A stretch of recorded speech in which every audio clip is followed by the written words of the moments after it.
প্রায় 7 বছর আগের দুইটা স্মার্টফোন, যার মধ্যে থেকে একটা মার্কেট থেকে অলরেডি অবসোলেট হয়ে গেছে, মানে তেমন একটা পাওয়া যায় না। আর একটা ফোন এখনো মার্কেটে পাওয়া যায়, যেটা 20 থেকে 25,000 টাকার মধ্যেই কিনতে হয়। সো অলরেডি ডিজাইন দেখে তো আপনারা বুঝেই ফেলছেন, একটা স্যামসাং এবং একটা আইফোন। তবে আজকের ভিডিওর একদম সরাসরি যে প্রশ্ন, এই সময়ের সাথে সাথে 26 সালে এসে কোন ফোনটা মার্কেটে টিকে থাকতে পারলো, কারা কোন ফোন ইউজ করেন আমি জানি না, গালাগালি দিয়েন না, যা পাইছি তাই বলবো। তবে এই দুইটা ফোন থেকে কোনোটা আমি আপনাদেরকে কিনতে বলবো না, বাট আমি বলবো যদি আপনারা স্যামসাং, অ্যাপেল বা যে কোনো ব্র্যান্ডেরই ফোন কিনতে চান, অবশ্যই ফারাজি টেকনোলজিতে একটু কন্ট্যাক্ট করতে পারেন। তাদের কাছে সব মডেলের ফোন একটু রিজনেবল প্রাইসের পাশাপাশি ভালো কন্ডিশনের ফোন পেয়ে যাবেন। যমুনা ফিউচার পার্কে তাদের শোরুম রয়েছে, যারা ঢাকার বাইরে আছেন হোম ডেলিভারি নিয়ে নিতে পারেন, কারণ বর্তমানে বিশ্বব্যাপী আসলে জ্বালানির সংকটের কারণে বাংলাদেশে কিন্তু 6টার পরে মার্কেট বন্ধ হয়ে যাচ্ছে। সো আমি বলবো যে আপনাদের মার্কেটে আসার থেকেও এখন অনলাইনে পারচেস করা বেশি বেটার হবে। ভিডিও ডেসক্রিপশনে বিস্তারিত দিয়ে দিচ্ছি, যে যেখান থেকে দেখতেছেন নাম্বার ডেসক্রিপশনে বা ফার্স্ট কমেন্ট থেকে নিয়ে আপনারা তাদের সাথে যোগাযোগ করে নিতে পারেন। তো চলেন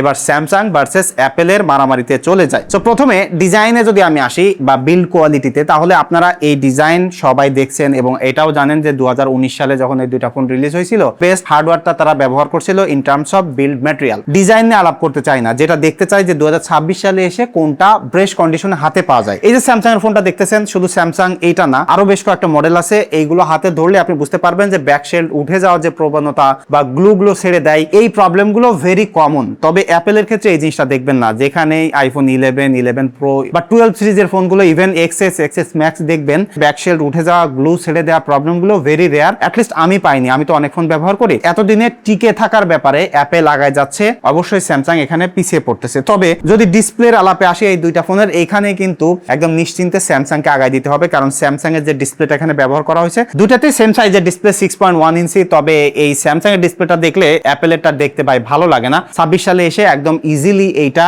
মাল্টিমিডিয়া হাব হিসেবে, মানে ডিসপ্লের জায়গায় ইউজ করা যায় এবং সাউন্ড কোয়ালিটিটাও সুন্দর আছে। মানে মাল্টিমিডিয়া ইউজ করতে গেলে অ্যাপেল বা আইফোন 11টা এখানে বাজেভাবে পিছিয়ে পড়তেছে। ডিসপ্লের জায়গায় স্যামসাং সুপিরিয়র ছিল এবং এখনো আছে। তবে দুইটা ফোনের হার্ডওয়্যার যদি আসি, খাতা কলমে কিন্তু স্যামসাংটা এগিয়ে যাচ্ছে। বিশেষ করে এখানে 6GB অথবা 8GB র্যাম রয়েছে, স্ন্যাপড্রাগনের 855 প্রসেসর রয়েছে এবং অ্যাপেলে কিন্তু ব্যবহার করা হচ্ছে মাত্র 4GB র্যাম, আর তার সাথে অ্যাপেলের A13 বায়োনিক চিপসেট ব্যবহার করা হয়েছে। তবে তারপরে ওই দুইটা ফোন যখন আমি সিনথেটিক বেঞ্চমার্ক টেস্ট করলাম, অ্যাপেলটা আগায় গেল এবং যখন অ্যাকচুয়ালি আমি ব্যবহার করতে যাচ্ছি পাশাপাশি এই দুইটা ফোন, আমার কাছে নর্মাল ইউজে মানে লাইক 70% যারা ইউজার আছেন তাদের কাছে এই দুইটা ফোনের পারফরম্যান্স সিমিলার লাগবে। মানে স্মুথনেসের জায়গায়, টাচ রেসপন্সিভ, ব্যবহার করতে গেলে অ্যাপস ওপেনিং ক্লোজিং সিমিলার আছে। তবে যখন আপনি গেমিং করতে যাবেন তখন অ্যাপেলটা আগায় যাচ্ছে। বিশেষ করে এখানে লেটেস্ট সফটওয়্যার, একদম লেটেস্ট যেসব গেমগুলো আছে সেই গেমের সাথে ওইটা অপটিমাইজ থাকার কারণে স্টেবিলিটির পাশাপাশি আমি বলবো যে হেভি ইউজার বা হেভি গেমার হিসেবে এইটাকে এখনো প্রিফার করা যায়। এই যে আইফোন 11 এখানে একদম লেটেস্ট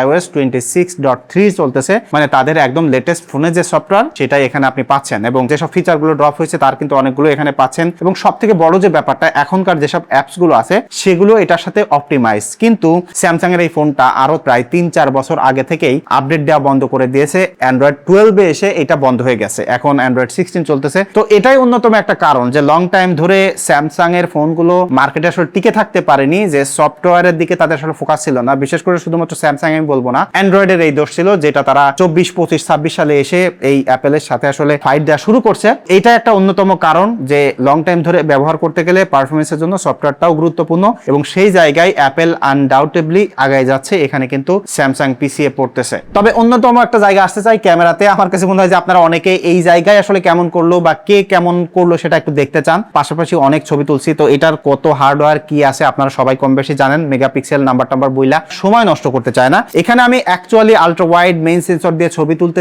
যে তফাৎটা মেইনলি পেয়েছি সেটা হলো সব ধরনের ক্যাপাবিলিটি এই দুইটা ফোনে আছে। তবে অ্যাকচুয়াল ইমেজ কোয়ালিটিতে আমি যে জিনিসটা খেয়াল করলাম, স্যামসাং এর ছবিতে ডিটেইল কম আছে এবং লাইট ম্যানেজমেন্টের ক্ষেত্রে, মানে যেটাকে HDR কন্ট্রোলার বলি, সেটা অ্যাপেল আগায় যায়। এটা একটা কারণ যে ক্যামেরা প্রসেসিংটা আর একটু আপডেট করছে সময়ের সাথে সাথে, এবং যে কারণে এখনকার সময়ের সাথে সাথে অ্যাপেলের ফোনটা আসলে ফটোগ্রাফির এক্সপিরিয়েন্স বেটার আছে। অর্থাৎ নর্মাল ফটোগ্রাফিতে অবশ্যই আমি বলবো যে এখন অ্যাপেলকে ট্রাস্ট করা যায়। এবং অন্যতম একটা জায়গা হলো পোর্ট্রেট, এখন ফটোগ্রাফি করতে গেলে। তো পোর্ট্রেটের জন্য 2019 সালে স্যামসাং টেলিফটো লেন্স ব্যবহার করতো, ব্যাকগ্রাউন্ড ব্লার করা ডিএসএলআর টাইপের লুকটা প্রোভাইড করছে, মানে ফটোগুলোর কম্প্রেশন বেটার আছে। বাট অ্যাকচুয়ালি যখন আমি আইফোন 11 দিয়ে ছবি তুলতেছি, ওভারঅল লুকটা, ডিটেইলটা, HDR ম্যানেজমেন্টটা এত ভালো লাগতেছে। এবং যদি আমি এটাতে ভিভিড ফিল্টার লাগাই দিই তাহলে অ্যাকচুয়ালি রেডি টু আপলোডের মতো পিকচার আইফোন 11 থেকে পাওয়া যাচ্ছে, যেটা আসলে এই সময় এসে সত্যিকার অর্থে ইউজেবল। এবং স্যামসাং এর ছবিটা ইনিশিয়ালি হয়তো আপনার কাছে ভিডিও ভিডিওতে দেখে কম্প্রেস ব্যাকগ্রাউন্ড দেখে একটু ভালো লাগতে পারে, বাট অ্যাকচুয়ালি স্যামসাং এর পিকচার অলওয়েজ একটু সফট ছিল, ফেসের ডিটেইল একটু কম ছিল, সামটাইম কালারটা একটু ফেকাশে করে ফেলতেছিল, যেটা এখনকার এ সিরিজের ফোনের যে প্রসেসিং সেরকম সিমিলার লাগতেছিল। ফটোগ্রাফি সেগমেন্টে আমি বলবো যে অবশ্যই এই সময় এসে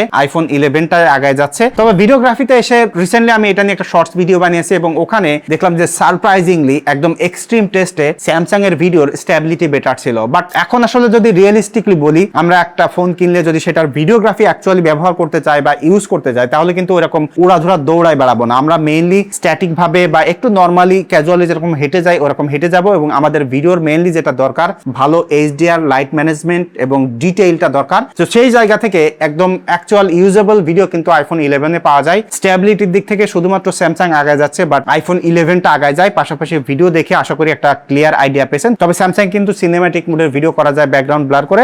ব্যাটারিতে এসে আমি একটা জিনিস সারপ্রাইজ হয়েছি এবং এটা অনেকের কাছে অবভিয়াস ছিল, এবং সেই জিনিসটা আপনারা অলরেডি দেখে ফেলছেন, কারণ এই দুইটা ফোন নিয়ে আমি ইন্ডিভিজুয়ালি ডে উইথের কন্টেন্ট বানিয়েছি যেখানে ব্যাটারির এক্সপিরিয়েন্স আপনারা দেখেছেন। তো এখানে হার্ডওয়্যারগতভাবে কিন্তু আইফোন 11 ব্যবহার করা হয়েছে 3110 মিলিঅ্যাম্পিয়ারের ব্যাটারি আর 3400 মিলিঅ্যাম্পিয়ারের ব্যাটারি কিন্তু Galaxy S10 but actually battery backup কিন্তু আমি আইফোন 11 এর সামান্য একটু বেটার পেয়েছি। মানে খুব বেশি আসলে তফাৎ নাই, বাট অ্যাকচুয়ালি যখন আমি আগাই নিতে চাই বা এখানে কম্পিটিশন হচ্ছে, সেখানে কিন্তু অবশ্যই ব্যাটারির জায়গা থেকে অ্যাপেলটা আগায় যাচ্ছে। বাট অ্যাপেলের কিন্তু এখানে লাইটনিং পোর্ট রয়েছে আর টাইপ সি পোর্ট রয়েছে হলো S10 এ। এবং এখানে একটা জিনিস খেয়াল করেন, পাশাপাশি যখন দুইটা ফোন আপনি দেখতেছেন, ফিচারের দিক থেকে কিন্তু অবশ্যই স্যামসাংটা আগায় ছিল। বিশেষ করে স্যামসাং এখানে কিন্তু 3.5 এর হেডফোন জ্যাকটা ছিল, USB-C পোর্ট রয়েছে যেখানে ফাস্ট চার্জিং সাপোর্ট করে, উপরে কিন্তু আপনারা দেখতে পাচ্ছেন যে সিম স্লটও রয়েছে, এখানে মাইক্রো SD কার্ডও লাগানো জাতীয়, পিছনে কিন্তু ট্রিপল ক্যামেরার পাশাপাশি এখানে একটা হার্ট রেট বা হেলথ মনিটরিং সেন্সর রয়েছে, এবং এখানে একটা ডেডিকেটেড বাটন রয়েছে বিক্সবি বা অ্যাসিস্ট্যান্ট চালু করার জন্য। সো ফিউচারিস্টিক বা ফিচারের দিক থেকে কিন্তু স্যামসাংটা অবশ্যই আগায় যাচ্ছে। বাট 2026 সালে এসে যখন আমি একটা ফোন ব্যবহার করতেছি, অ্যাকচুয়াল এক্সপিরিয়েন্সের দিক থেকে কিন্তু আবার অ্যাপেলটা আগায় যাচ্ছে। তো এখান থেকে আমি একটা জিনিস অবশ্যই বলতে পারি,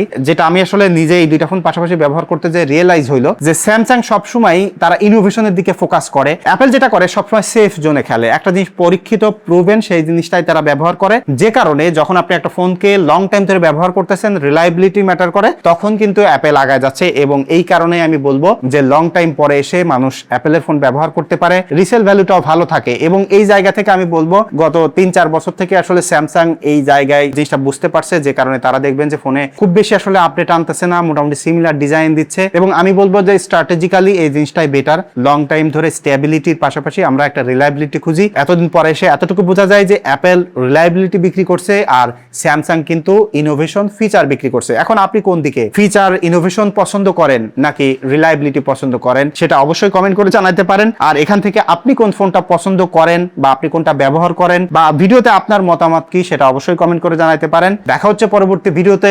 ধন্যবাদ সবাইকে।